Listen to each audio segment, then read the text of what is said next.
G'day. Welcome to this live chat. And this morning for me in Australia on the East Coast, this morning thinking of perspective and how how can we manage, how can we organize perspective in our head when we draw. So I thought I'd share the the tips, not the tips so much, but the way in which I integrate perspective into my thinking, into my process when I draw. So here we go. And of course, as always, if you have any questions, you can ask them in the chat and I'll answer them when I see them. And I also love to hear where you're watching from. So please let me know in the chat which part of the world you're looking at. Is it 9 o'clock in the morning for you, or is it 2 a.m. the day before? So that's always interesting. But when we draw, thinking about perspective issues, now, this, of course, isn't just when we're drawing architecture. Perspective comes into everything. Let me just grab a drawing that's over here that I was just holding. And now, of course, I can't. Oh, here it is. I actually put it over here. So here we have a landscape. All the issues of perspective are just as relevant to this as they are to this. These are two recent drawings. Um, it's just that perspective issues look more obvious with large geometric objects than with organic ones. But even just here in the rows of the vineyards, we can see perspective issues working. And remember, perspective doesn't tell us what to do if we're drawing from a photo or from real life. It helps us to understand better what we're seeing. If I'm drawing from imagination, then perspective will guide me in what to do. But for most of us, we're drawing from life, drawing from a photo. If we understand perspective, it guides us to understand what we're seeing more easily. And if we understand it more easily, then we're going to be able to accurately incorporate it into our drawing.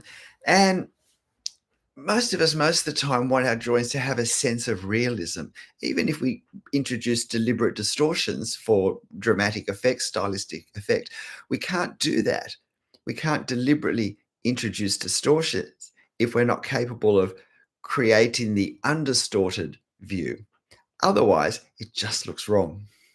So my first point is the most important thing to do anytime we draw a scene where perspective is going to come into our conscious thinking, but particularly with a scene with architecture in it, is think, where is the eye level?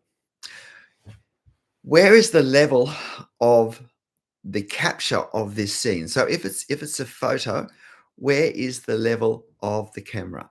And we also have to bear in mind that if we didn't take the photo may have been cropped before we began to see it, before we came across a copy. And that means eye level may be out of the picture above or out of the picture below. And we may not be centered either. The center of the original photo may be right on one side, or it may be completely cropped out. So how can we find eye level or work out if it's above or below the borders of the picture? And the simple line is the simple truth is, where is there a horizontal line?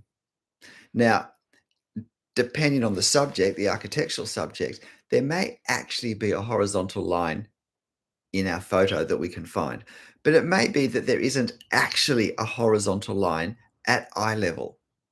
But we can work out from the angles of other lines that this is where a horizontal line approximately would be. And that helps us to see eye level. It may be an actual banding in the building. It may be a line in the brickwork. It may be the line that's formed if you joined up the bottoms of all the windows or the tops of all the windows, or a supportive strut within the windows.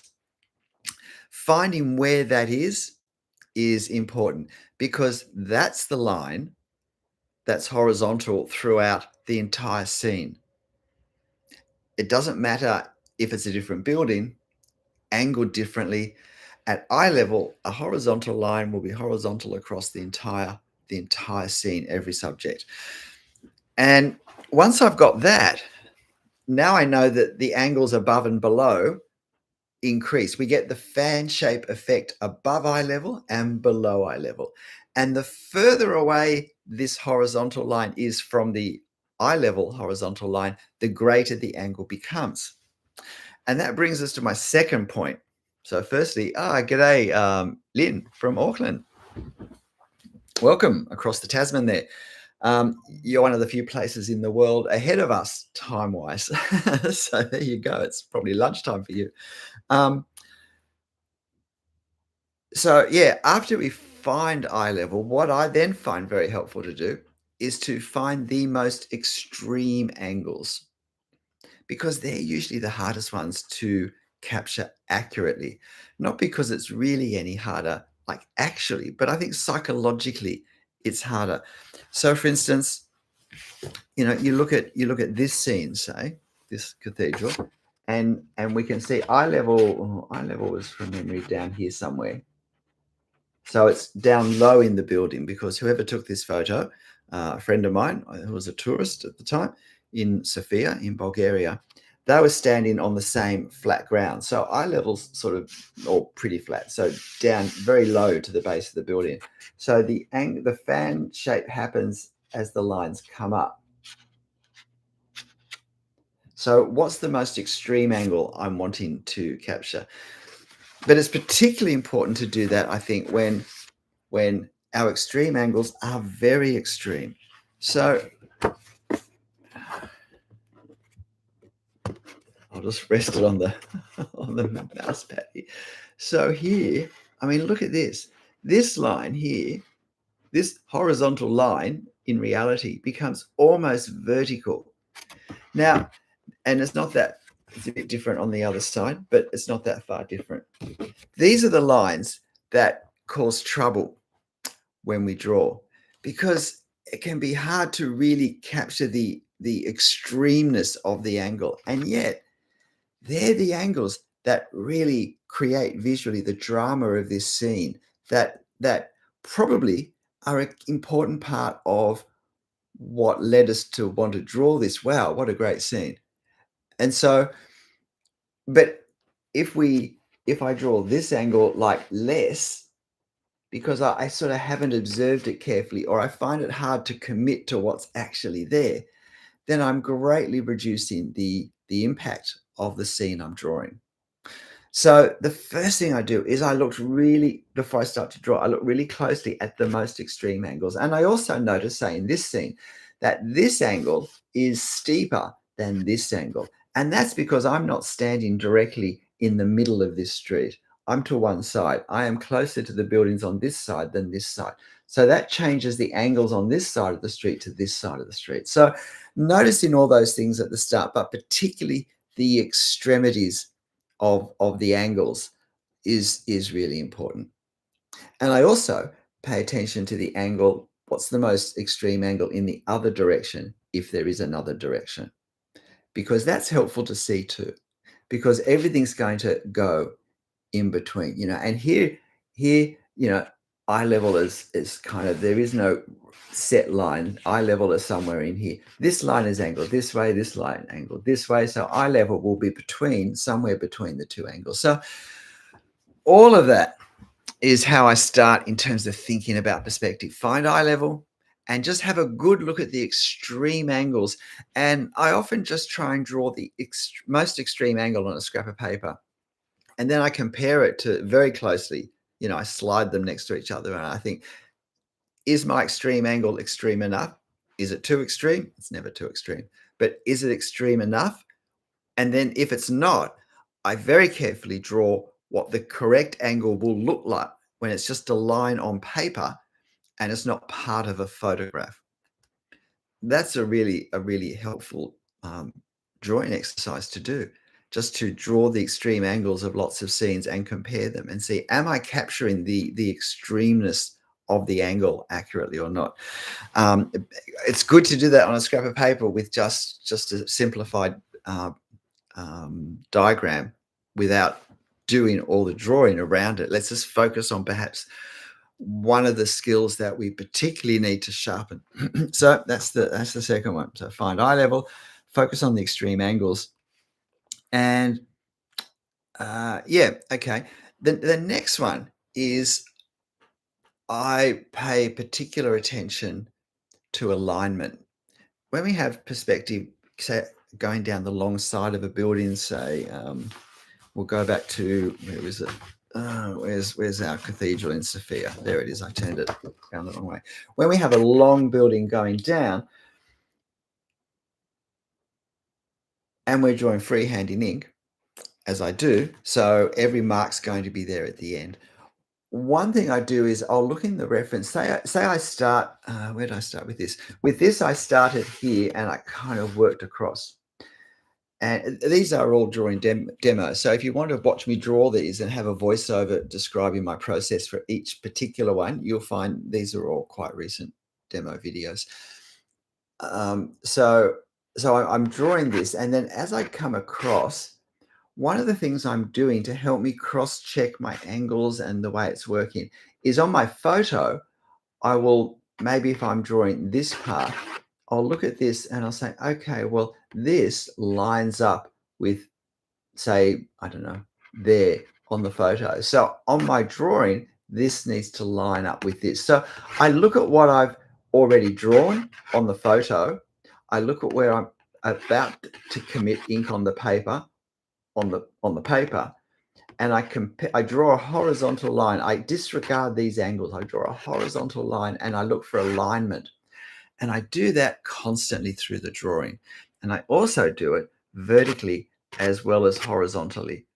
So for instance, when I'm going to start drawing this dome, I look at this section on my reference. I find the center point and I think, okay, well, the center point is going to line up with this point at ground level. So my center point, and so I find this point at ground level then on my drawing. And I go, okay. And also this point is going to line up with this point on the tower. And so I find that point, and now I look at this, and then so I put a dot there, and then I think, okay, having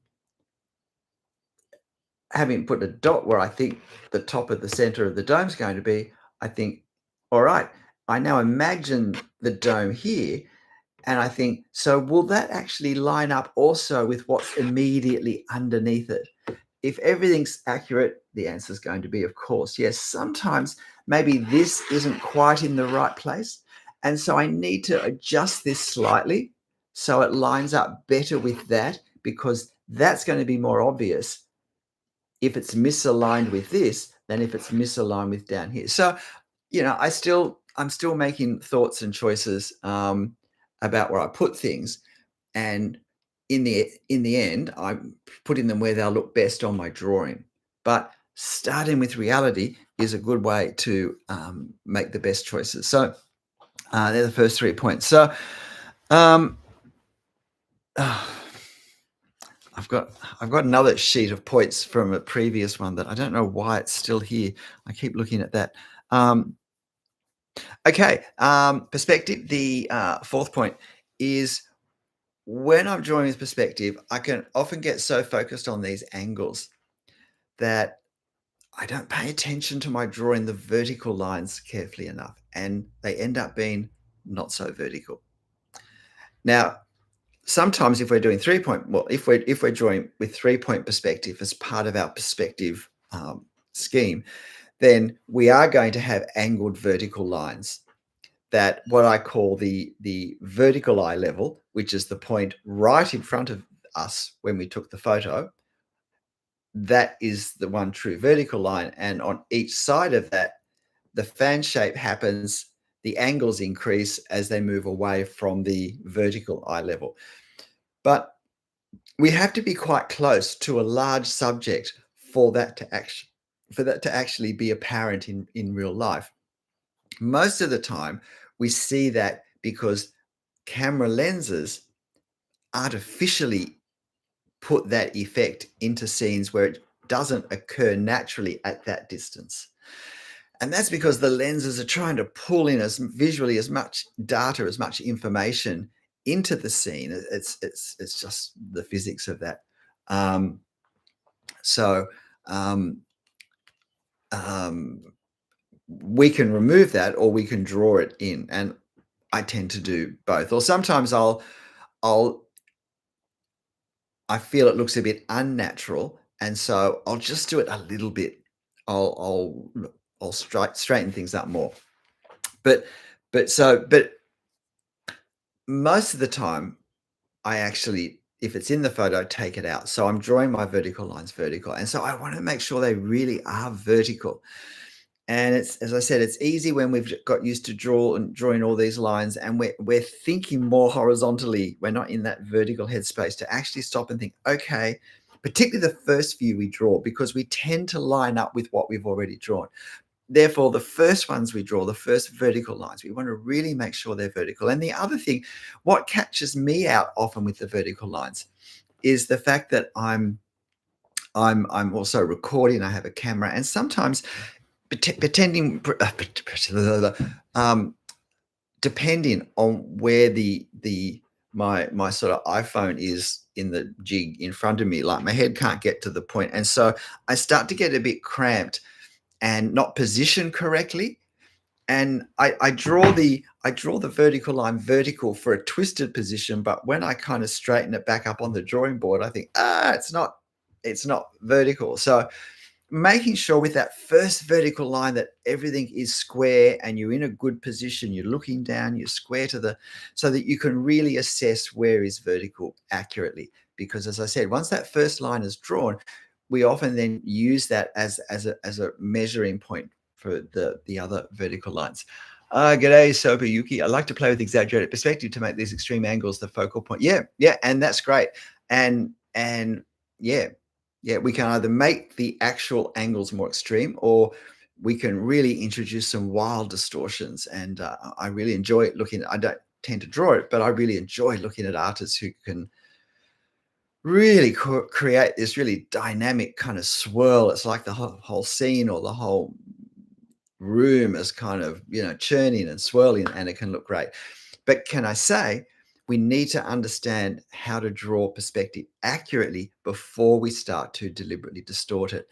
Otherwise, it's maybe going to start to look like we just haven't understood perspective, and we've just made lots of mistakes because our distortions aren't consistent in a way that works towards the one overall effect. So if you want to do that, that's fantastic.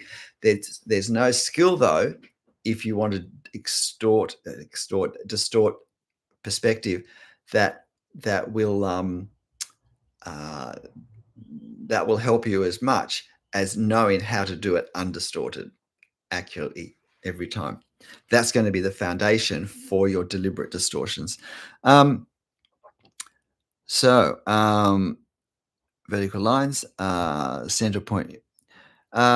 Yep, and we talk about spires and things, and with architecture, we often have spires, and sometimes they're tall and skinny, and sometimes they're more like this.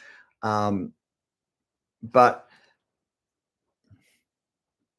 always see the vertical for spires and for towers, taking into account the angle that we're looking at it from, and make sure we keep all of this architectural detail like ramrod straight on the axis. And if it's a 3 point perspective drawing, that the tower is off to the side, then the the axis may be like this, um, and that's fine. But whatever it is, every time we add a part to the spire, if like me, you go upwards in sections for that sort of thing, make sure every section is aligned on that center line at the angle that the center line's at. So it's just a place to slow down and to really establish the parameters of what we're doing. Um,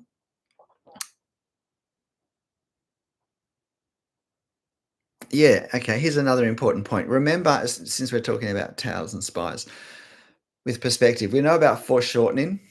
I hope we know about foreshortening. How things, as a building, well, as anything moves away from us, it becomes smaller. and it becomes smaller vertically and horizontally.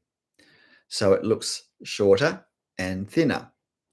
With a very long object, then that effect happens over the course of that object.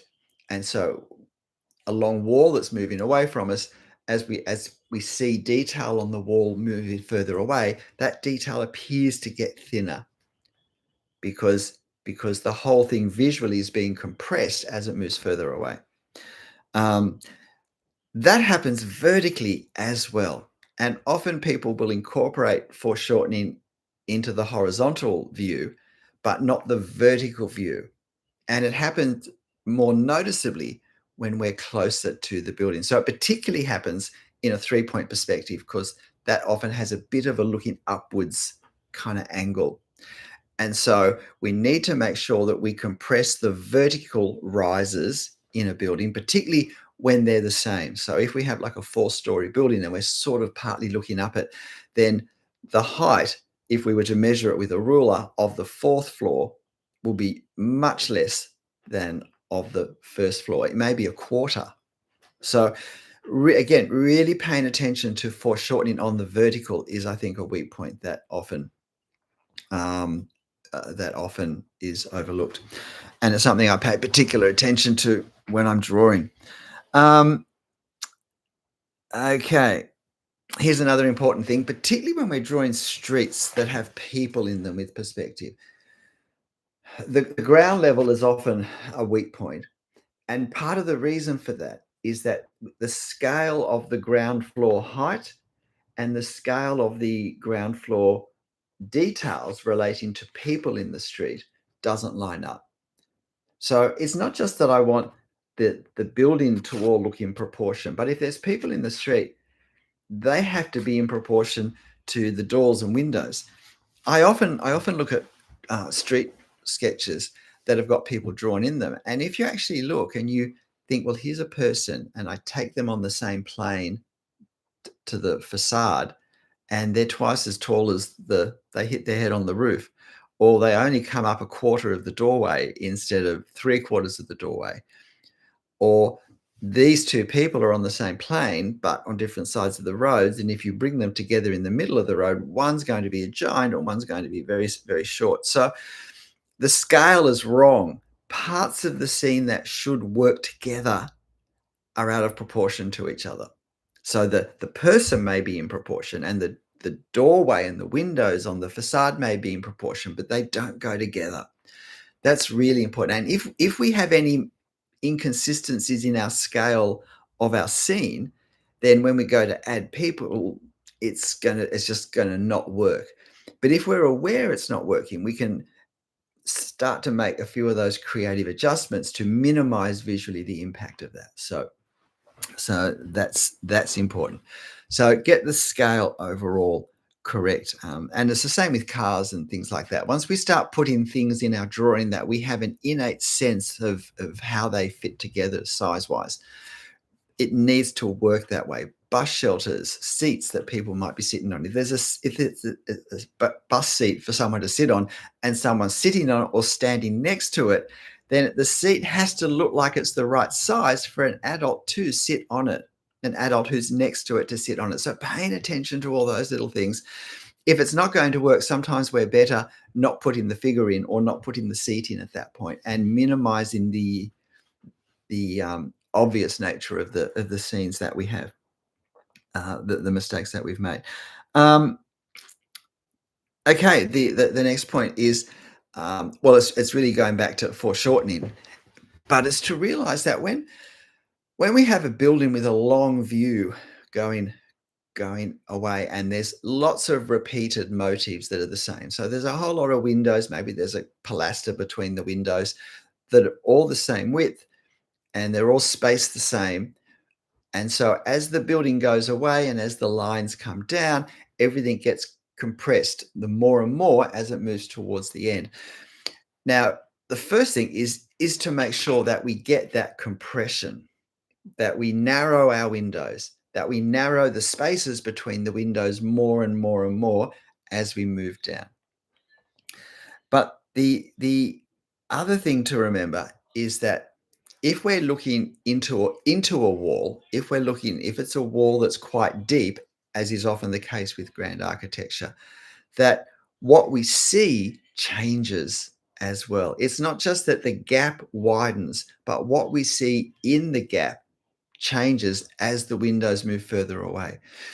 So the proportion of what we see right down the end of the building is going to be a lot more simply the width of the wall, because we'll be looking more straight onto a wall that's a width, the depth of the setback window. We'll be looking almost perhaps straight on at the thickness of the wall down there, but straight ahead we're looking more straight onto the window, so we will barely see that at all. So there's a transition from perhaps not seeing the thickness of the wall straight ahead and looking at it almost straight on down the other end and seeing the whole width and not seeing any of the window, any of the detail of the window. So seeing that and transitioning that on each window all the way down is an important part. And again, if I know it works that way, then I'm prepared for it and I look for it in my reference or in front of me, and then it's easier to make that happen the best I can. Remember, I'd love to hear where you're watching from. If you want to just pop it in the chat for me, that would be great. Another really important perspective thing, and I think we kind of see it really obviously here, is where we have scenes that go upwards a lot. That detail that comes outward, we increasingly see underneath it. If it's not so high above eye level, we don't see underneath it as much. But the higher it goes, the more we're looking up underneath it, and the more important it is to capture that width. And it may just be a little stuck on lower window sill that comes out just a small part from the wall, just enough to cast a bit of a shadow. And it's really important to add the depth line under here and to give a sense that it's 3 dimensions. Because if we just draw the 2 lines, it's like we've stuck tape around the window. And it's a very different feel to actually suggesting putting that 3rd line in, the depth line, I call it. Really important to do that, I think, but to appreciate that as that detail that protrudes from the plane of the wall moves above eye level, we look under it more and more. We see the true width of it more and more. And as I said, if it's high enough above us, we're actually like basically looking at the underside of it. We're not looking at the edge. The lower down it is, we see the kind of the flat edge more. The higher up it goes, the underneath becomes what we see. And at some point, there's a transition where we see it sort of 50-50. So again, understanding it's working this way helps me see it in the reference. And then it helps me transition the view, the way it changes from eye level to way above eye level. That's important. Okay. Here's something that I think is really important to a lot of people, because it's obviously a big problem area. Lettering on buildings. There is often a lot of lettering on buildings. And firstly, we need to decide on, are we going to try and draw the letters? So if I'm doing, say, the Arc du Carrousel at the Musée du Louvre in Paris, there's big inscription at the top. And you can tell it's an inscription, even if you're far away enough. Hi. Bye, darling. See you. Yep. Even if far away enough that you can't read the words.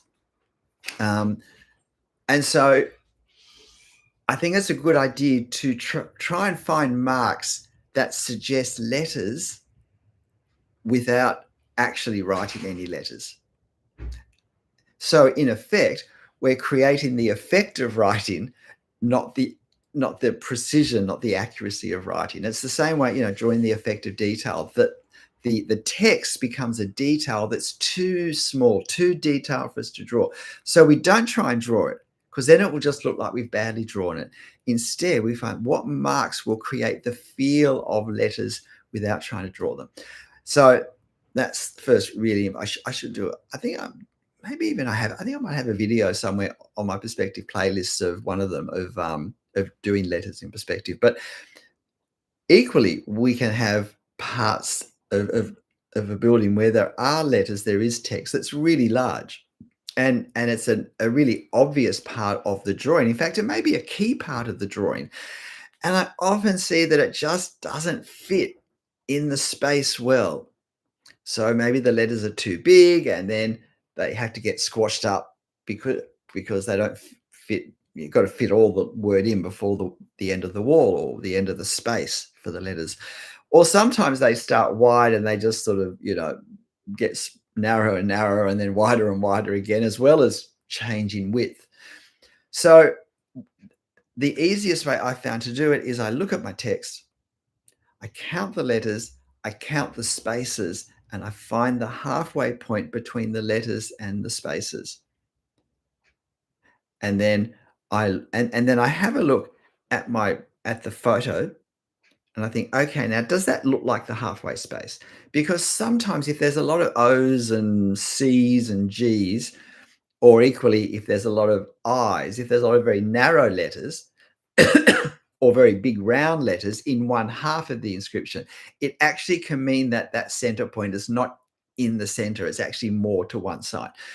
And so I need to know that too. But most of the time it's roughly in the center. And so I check that. I look for distortion. I find my drawing, I find the space where I'm going to write this description, and I find the center point. And maybe the center point is actually a gap. Sometimes it is. Sometimes it might be the last or the first letter of a word. And then I draw from there to the end. So I actually draw the second half of the inscription. And that helps me just to get a feel for the size of what I'm doing and like estimating each letter there.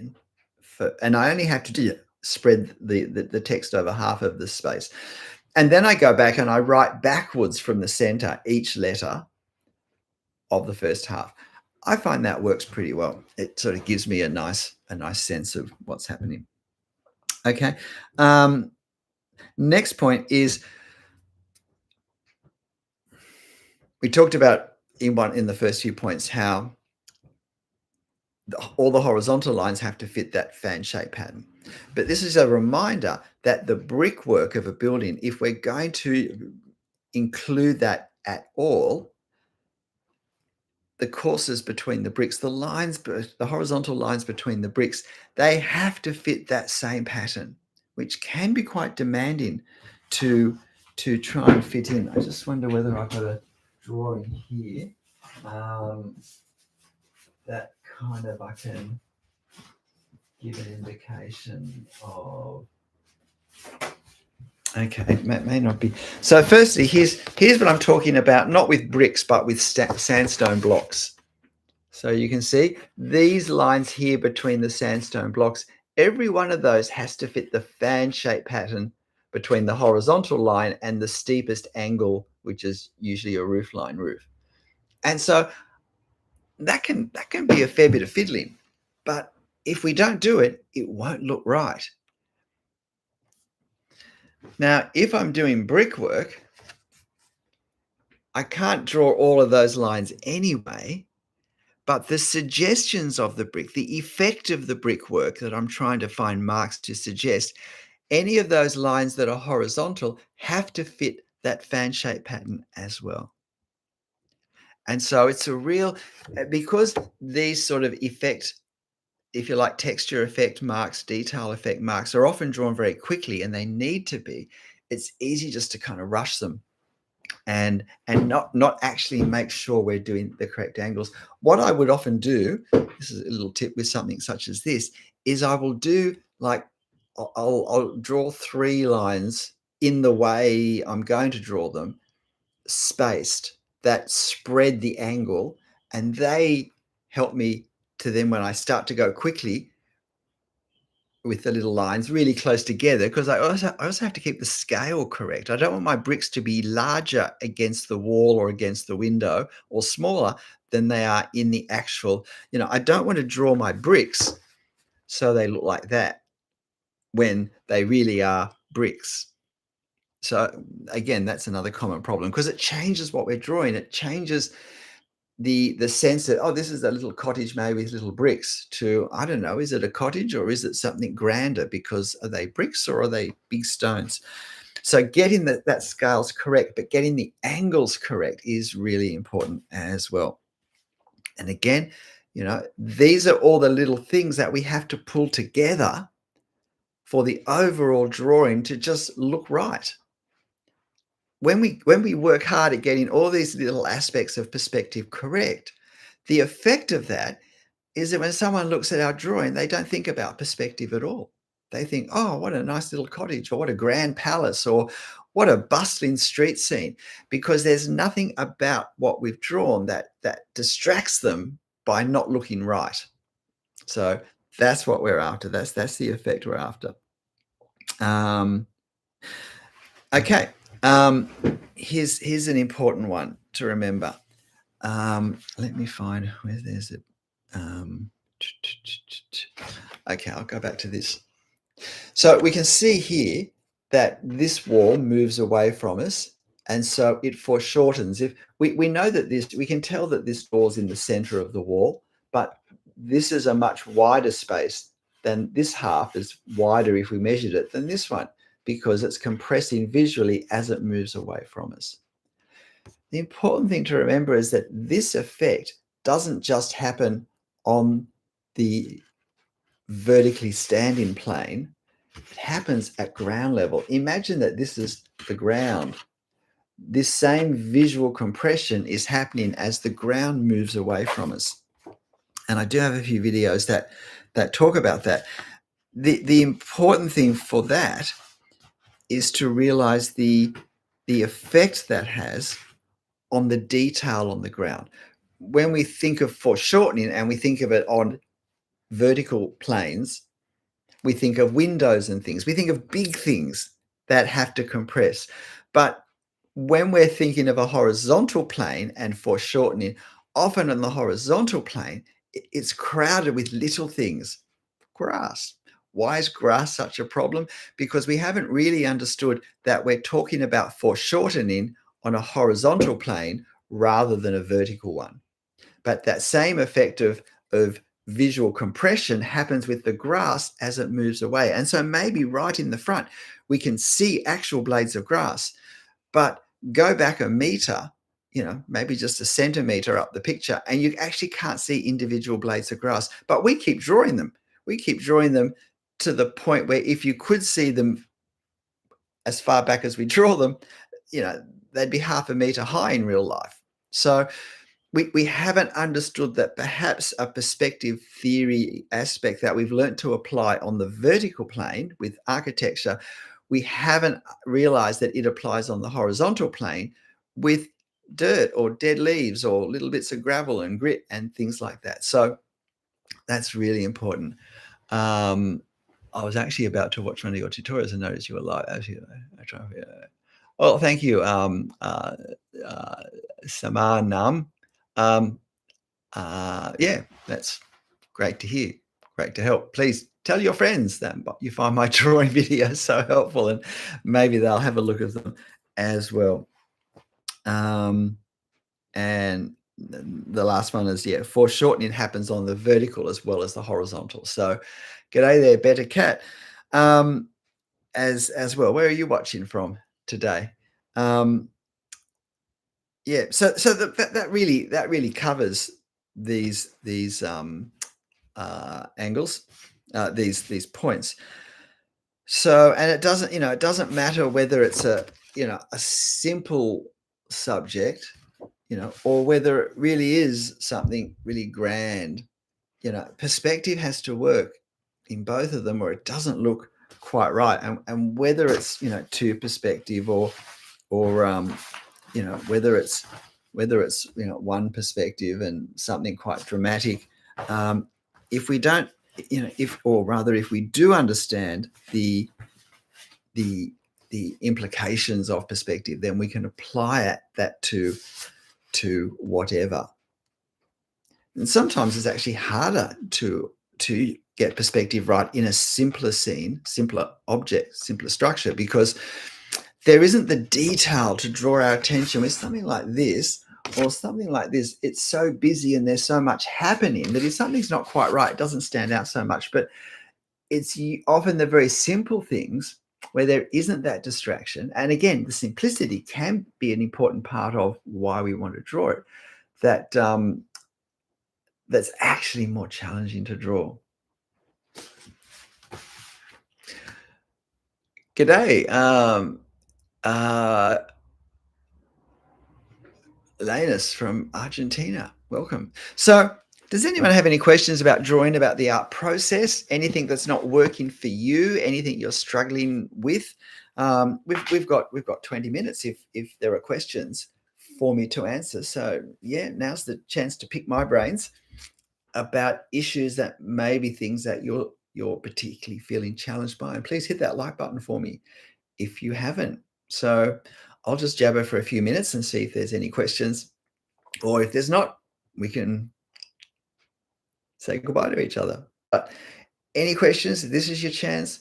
What's holding you back, do you think, from improving? Is there an area where you've struggled to improve, but you've just not been able to find the thing that will help you push through that? Is there a frustration that you have with YouTube how to draw videos? I love to hear those, because then maybe I can make some videos that don't frustrate you in that way. Yeah, what is it? What is it that's happening for you in your drawing at the moment? Is there a particular subject that you can't find a video on? And maybe I have one and I can direct you to it. Or if I don't have one, maybe I could make one. So yeah, now's your chance to ask.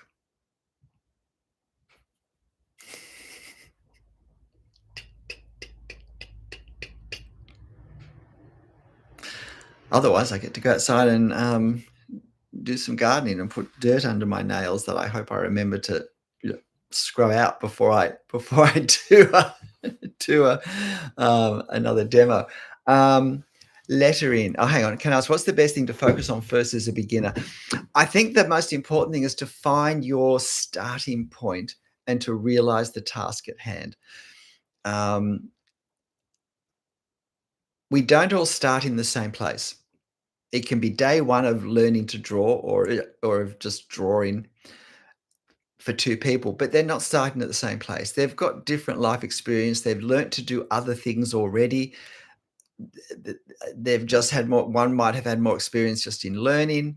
One may have learnt something where fine hand-eye coordination has been important and the other person hasn't. And so we just pick up life skills that we need, that we use, that we refine in drawing, but we don't start at the same place. So finding where I'm starting from, no judgment about me or anyone else, but finding out where I'm starting from is really key, because it will help me start in the most appropriate way. And if I don't have a teacher, if I'm not doing a course that sets it out for me, if I'm having to choose what I do and how I do it and when I move on, it's really important that I choose in a place that sets me up for success.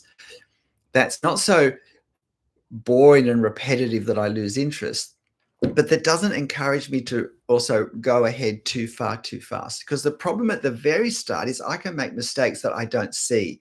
I don't know enough to see the weaknesses in what I'm doing. And I impress myself because I think, wow, that looks better than I thought.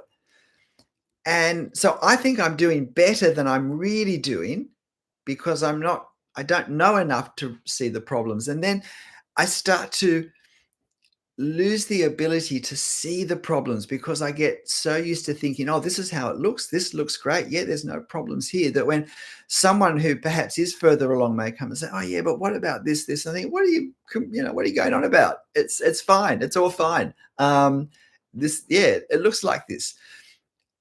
So it's at the start that's important. It's the start that we really work out, how is this looking? And I would suggest that you find a non-drawing buddy, preferably a good friend, a good mate, as we'd say here, who, yeah, you speak freely with each other. You've got a bit of a history. You're not precious with each other. You're not afraid of, there's commitment there. You're not afraid of hurting each other's feelings, or misunderstanding things. And you say, look, does this look right? I want you to criticize it if it doesn't look right, because I can't learn if I don't see the things that aren't right. So find a friend that you can ask that for, and if they can see problems, even if they can't, if they don't know why it looks wrong. If someone's looking at a building and they're saying, I don't know, it kind of looks good, but there's something about it that doesn't feel right. It's almost certainly a perspective mistake, because intuitively we know how something should look, and maybe we can't say why it's not looking right, but we know something's not quite right. It's probably almost certainly a perspective error. So yeah. So I think it's starting simple and then expanding. Think of learning the piano. If you've ever learned a musical instrument and you're learning to draw, think back to that. You started just learning excuse me, learning small parts that you put together over time, and then you would add new elements. And it's a bit like that in drawing.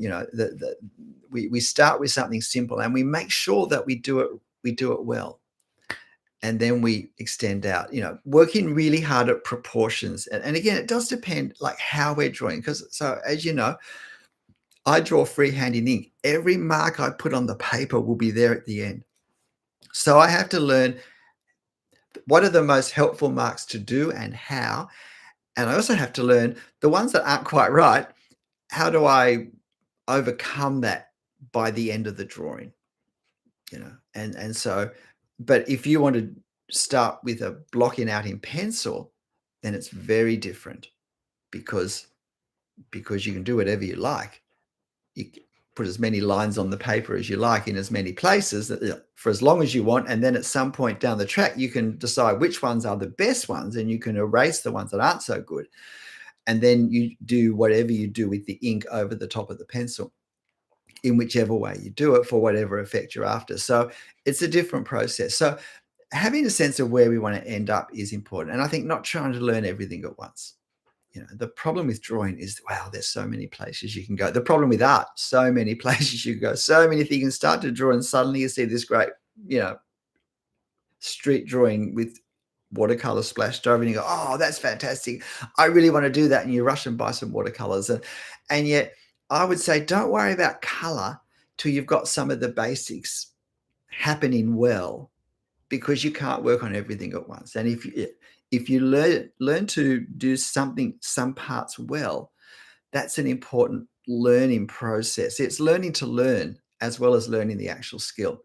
And particularly if you haven't tried to learn a new skill recently, yeah, yeah, learning what it means to learn something is important. And so keeping it small, doing well more easily, and then having a solid foundation to build on. Lettering, do you mean we start with the half that's further from the viewer?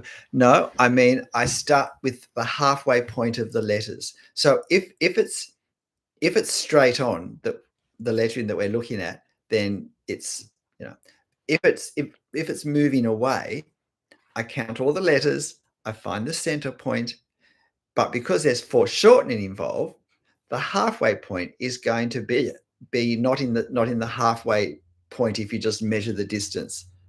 But that also tells me how many letters I need to compress to fit it into the squashed up space. And it may be, if it's a long inscription and a long building, that I start by drawing the actual letters, but I finish by doing lines and shapes that suggest letters that don't actually prescribe the actual letters, because I'm drawing the effect of the letters in the latter half, the end half of the lettering.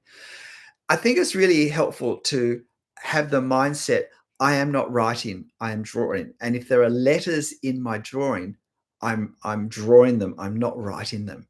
Because the other thing about perspective and letters is that we're in two-point perspective, that the letters are distorted according to perspective as well. And a big problem I see is that people just write the letters And so each letter is written as if we're looking straight at it, even though the inscription is moving away from us at an angle. So yeah, that's just a little mind thing. We often draw from our thinking. Well, everything we do comes from our thinking. So we need to think in the way that will give us successful drawings. I never think that I'm writing, I'm drawing, and I'm drawing letters, and that's different from writing letters. So I have to adopt a mindset for the letters that works for drawing, and not go back into writing mindset, because that will fight against what I'm trying to do for my drawing. Um, composition. Yep. Well, composition. Like the question is it interesting to look at? So this is in some ways a pretty boring view of a building, but the building's really interesting. And so it's the building that provides the composition, and it's all about the building. There's nothing else but the building. I mean, there actually was no one in front of it. There was almost no one on the. I think there's no one. There was no one in the scene. If there had been someone, I would have put them in for scale, but it is just the overwhelming bulk of this amazing, grand, huge building. So that was the composition. Now, in this one, it's not a big grand building. There, just a few stories of it, but it's the angle that creates this drama and the contrast between this shadowed narrow street and this huge, grand cathedral at the end of the street, and these incredible angles. So the composition here is about the perspective, and so I really want to make sure I capture it. So this one, it's just about the simplicity, and it's also about the sunlight. And because it's about the sunlight, I took a lot more care with. I mean, look at that the window and the light coming through and indicating the different depths of plane from the outside edge of the beading around the edging around the window and going back through the brickwork to the blind, the shadow on the blind behind the glass at some point further back. So it's capturing all of that detail, because that is showing the sunlight and giving a strong sense of three-dimensionality into a fairly simple, shallow space. So, with this one, it's all about the overgrown profusion of the scene. We're talking about composition as we're responding to a question if you just joined us. This one is all about the overall profusion. And the challenge was, of course, in life, in the photo, different greens and different light and whatnot, but I'm drawing it with black ink marks on paper. So trying to create separation between the different objects and the different depths of plane, and yet not simplifying it so much that we lose the overwhelming fussiness, which was also part of the scene. And we have this wonderful contrast between this house on this side, the house on the other side, this water tank here, and this gate. So we've got these natural objects and these two fence ends that kind of frame the profusion of nature that we also want to play off against each other. So, in composition, I think, yes. And yet I was actually walking down the street in a country town in New South Wales, looking for scenes to take photos of, to draw. And I'd been taking photos of houses, of nice old, interesting houses.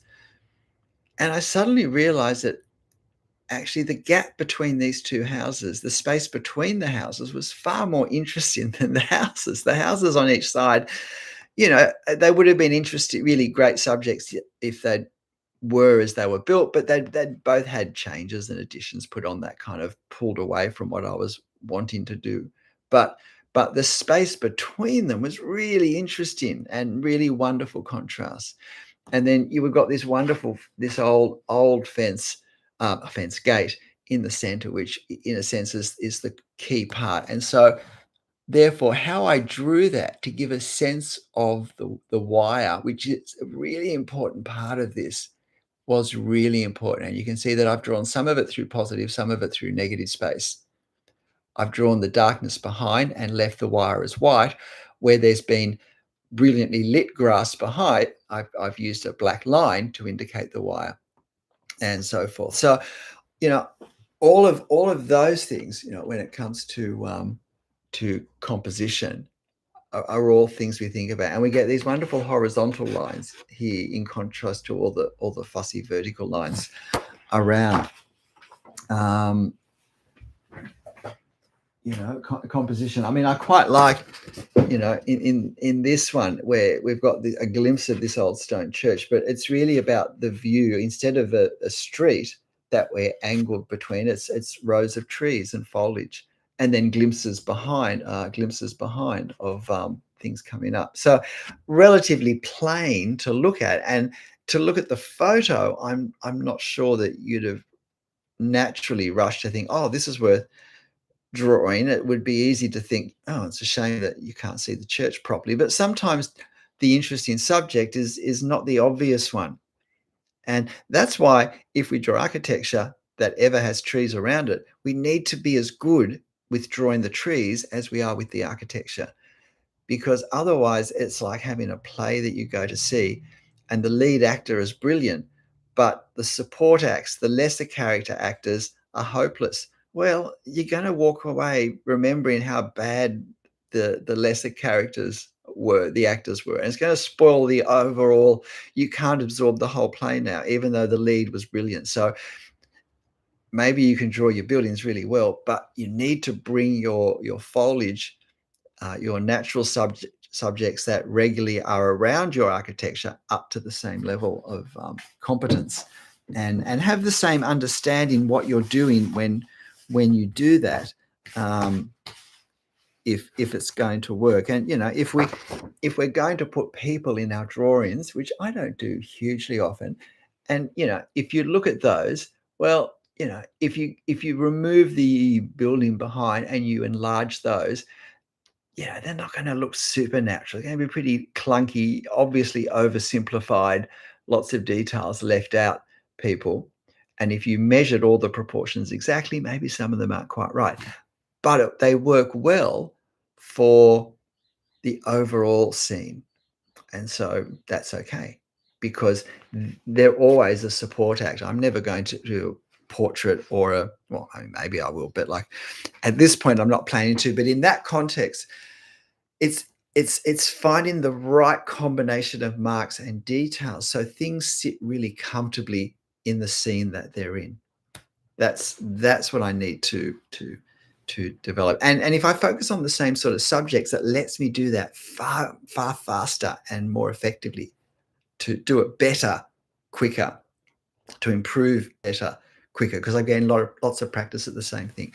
The other thing I'd say, if you're a beginner, is don't do complex drawings. Don't draw for longer than half an hour. If it's too much if you can't finish it well in half an hour, because we learn in a learning cycle, and the learning cycle is I sit down with my reference, I draw it, I look at it, I mark it.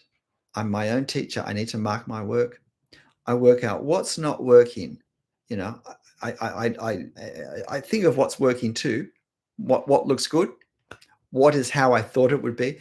But what's not working? Because that gives me a focus for my next one. And maybe I'll redraw the same drawing. Sometimes the teacher will make us do the same assignment again to improve, because the teacher knows it will either I need to do it, or it will be easier for me to do better now at this one that I've at least started and thought about, than to do another totally new one. And so I do that. I redo my drawing, knowing that I now start with everything I've learned with what didn't turn out. And hopefully I can make improved choices with what I do and when I do it and how I do it than I did in the first case. And that's the learning cycle. And it doesn't matter whether it's a 15, 30-minute drawing or a 4-hour drawing. That's the learning cycle. And so in my thinking, if I learn via learning cycles, if the cycle is short enough, as long as it's long enough to actually do a drawing that's sort of, I think about, if the drawing cycle is short, if it's 30 minutes, in 3 hours, I can do 6 learning cycles. If I do a 3-hour drawing, besides being exhausted, it's going to have a lot of issues, a lot of problems. And I've only done one learning cycle. I'm only learning one batch of stuff instead of perhaps learning 6 batches of stuff in the same time of drawing. So, and there are other reasons I think why it's important not to draw things that are too complex. Yeah, yeah. That's the big one. I live in the foothills of the Rocky Mountains. Oh, how wonderful. I can't get a decent drawing of a mountain. Oh, dear, poor chap or madam, whoever you are. But, oh, how frustrating. Look, mountains aren't particularly easy. I've only actually drawn a few. We don't have big mountains in Australia particularly. I do live on the outskirts of Sydney, and there are kind of mountains, but they're more like ranges than mountains. I think like the peak is like 1,100 meters. It's not very, barely snows up the very top. The important thing to realize is that we're trying to capture the effect of what we see. And with mountains, because they're very big and often parts of them are very far away, even if parts of them are close, capturing the effect of distance is going to be an important part. And finding marks that draw the effect, not outlining mountains. Hatching is going to be important. Create lights and darks, and finding a wide range of marks to create a range of subtle differences. I'm just thinking. I've only ever really drawn. Honestly, who'd have thought? It's the first drawing I found when I went to look at. This is probably the only mountain I've ever drawn. It's a Swiss mountain, and I decided to do a video on how to draw mountains, and I'd never drawn mountains. Talk about cheeky, but I was happy with it. And that's it. And look, does that look a bit like a Rocky Mountain to you? If you just search on my channel and put the word mountain in, I'm sure this one will come up and you'll find it. Now, there's snow on this mountain. So where there's white paper left, that's actually snow. And that's why there's nothing there. But finding lines and you'll notice that where the mountain's closer down here, as opposed to further away up there, my lines, my marks are lighter the higher we go and the further away we go, because I'm trying to put the ink on the paper in a way to replicate the feel of what happens in life as things get much further away. They feel visually, they become lighter. We see less detail. And I don't know if you can see here, but I haven't drawn a heavy outline line. Look, I've got marks, I've got gaps. I've suggested rather than drawn. Our silhouette edges are always important. They provide extra information. But if I'd done a really heavy outline down here, a continuous line that's relatively thick, because I do it first when I can't judge the need for lightness, I can't reference that mark against the marks I've drawn down here for the really close things, where it's the opposite. I need bolder, stronger marks and darker values and crisper, clearer actual detail that I draw, for the opposite reason, because this part's really close and I want this part to feel really close, and I want this part and this part to feel really far away. So I'm controlling the way I put ink on the paper and what I put on the paper to help create the effect of distance, of how distance looks in real life. Because this, look, every part of this drawing is the same distance away from me. This part is no further away from me than this part. See, perfectly flat. So I have to create the illusion of distance And I do that by controlling the marks I put on the paper and not doing lots of big outlines. Is important for that. And look, I mean, it's the same principle at work with trees as with mountains, because a tree is a three-dimensional object. If I draw from a photo, the terrible thing is that it pulls all the detail close. And if I'm just in my mind copying the photo, then I draw it all the same and my marks create a flatness.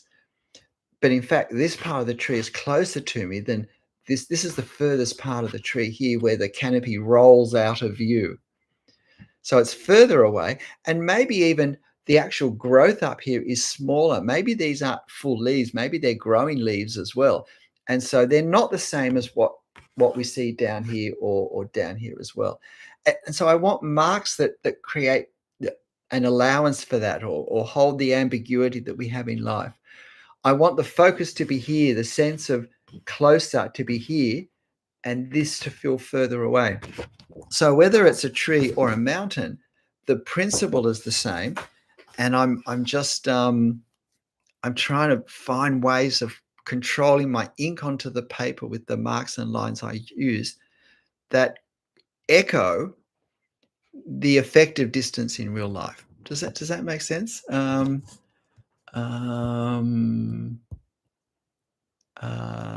is it Iberca, Albercia? Our Rocky Mountains friend. Is that helpful for drawing mountains if you're still able to be with us?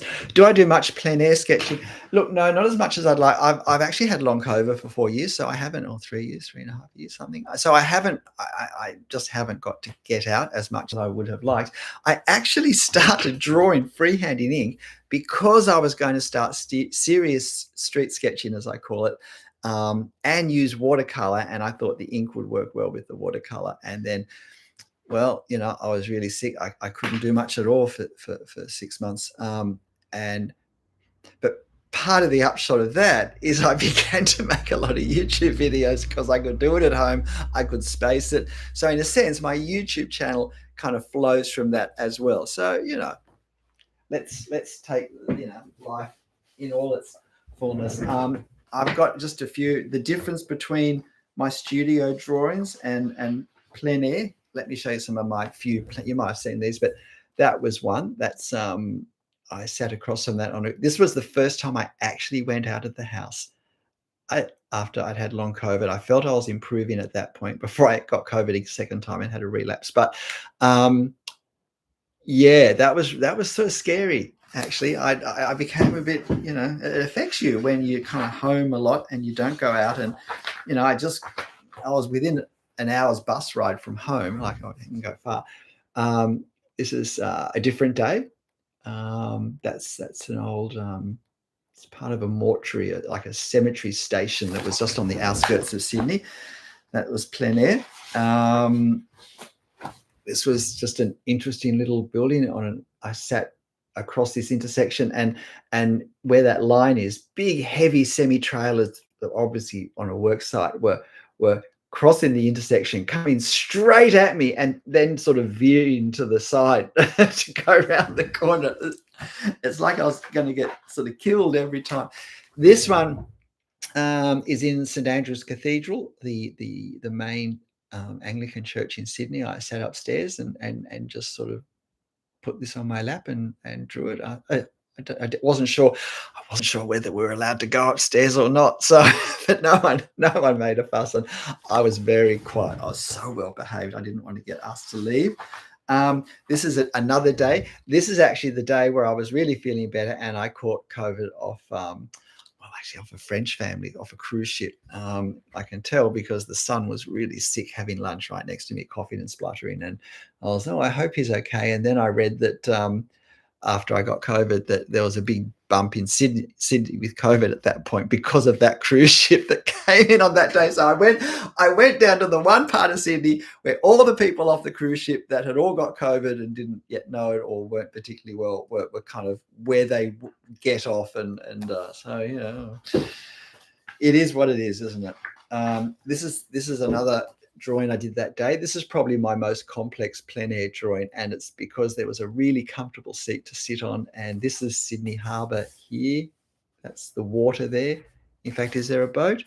Uh, yes, yes, there's a actually, I think that's a ferry, and that's definitely a sailboat there. So, yeah, that's an area we call the rocks. So that's is that it? Well, that's it for that book. So yeah, I don't do it often, but that's how it looks when I do it. Um, thank you. What's difficult for me is the scale of paper with the real. Um, yep. So keeping, I see you're talking about keeping things in proportion, and so that you don't run off the paper. Okay, a couple of quick thoughts about that to help that work better. Firstly, is don't draw too large. Okay, and draw and print off if you're able to print off a hard copy. Print the drawing reference the same size that you're going to draw it. I do that for the video, obviously, because it just works better when you're filming if they're both the same size. But it's certainly the easiest way to do it. Um, um, yeah. So at the start, make it easy. And because and I don't know if you can see here that I often, probably almost all the time now, put tape around the outside because it gives me a clean edge.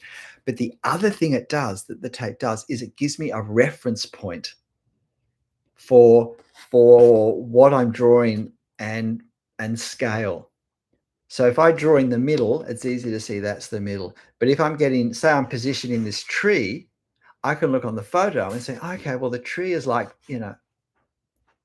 2 centimeters from the edge of the paper. So I know that it's going to be 2 centimeters from the edge of my tape if I'm correct in everything else. So that just makes it easier.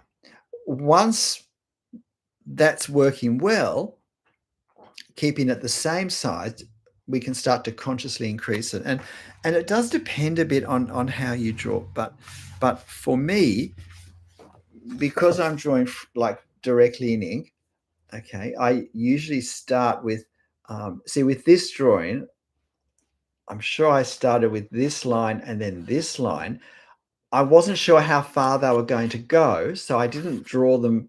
I underdrew the length. I drew them both shorter than I knew they would be.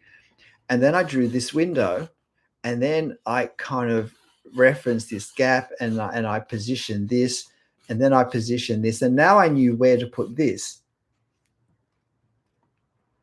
So that's the order in which I drew it. Now, if I'm wanting to draw this, say, half as large again, then when I draw this window, I draw it half as large again. And because I'm now referencing off that window, I'm working at the proportions and keeping everything in proportion.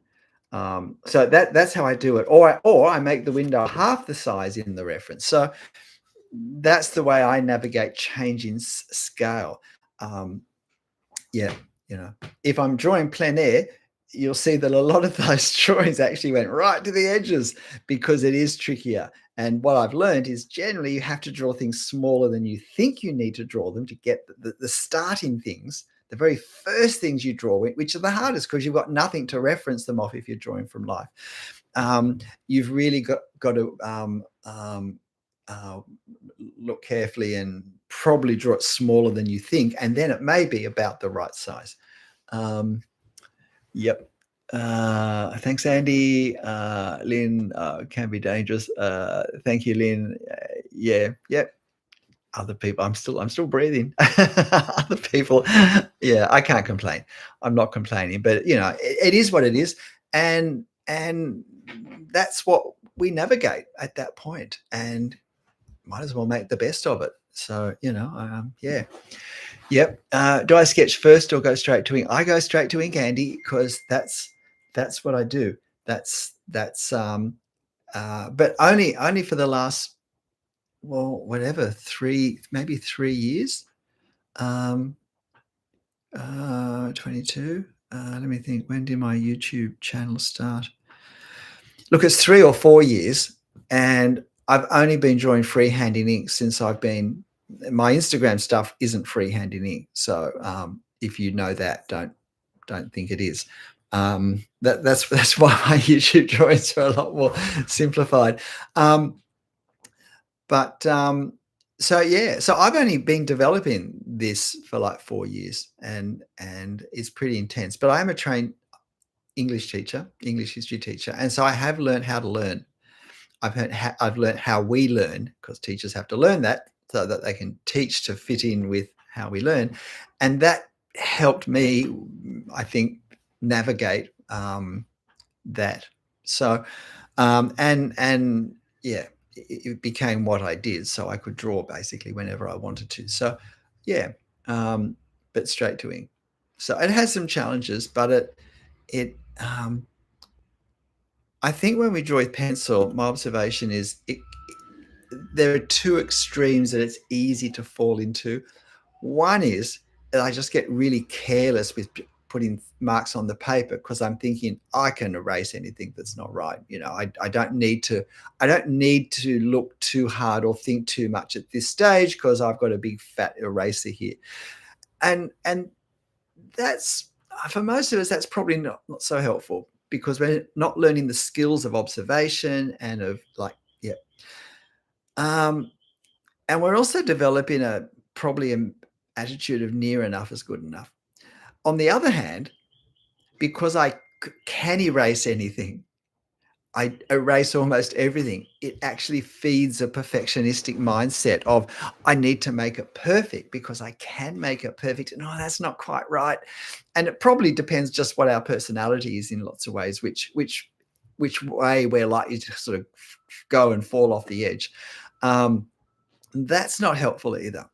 And I actually found that going directly in ink helped me improve my observation skills. It a um, helped me develop a process and to be thinking about the marks, the ink I put on the paper. See, the way I draw, I'm very conscious every mark that goes on the paper for any reason will be at the end, will be there at the end. And so I have to be able to, I have to also put marks on the paper that I can incorporate, that can help me position and visualize, but that I can incorporate into the overall marks at the end. And so that, yeah, that's important. Um, and so I've done that. And I think I've done it. I mean, I actually haven't watched any other videos. I've just worked out how to draw myself for the sorts of drawings I want. And again, you know, take that freedom. In the end, it's what drawings do you want to do, and what marks on the paper with what instruments will get you there for that. So, yeah. Okay. Look, thanks everyone. I think I might call it a day here and run and do some other things. Go and get a little sunshine on my skin. Rained last night, so I'm surprised that there is so much sunshine. 25 degrees today, so a really pleasant spring day in Sydney. I might go enjoy a little bit of it. So thanks for joining. Please hit the like button if you haven't already. If you've come in at the end, why not go back and watch the g'day. G'day there, Master. Was it Legastery?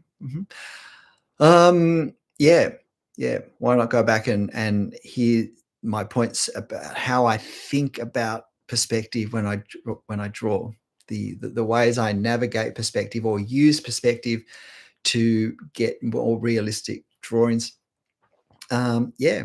So thanks for joining, and I'll see you next time. Bye. Bing.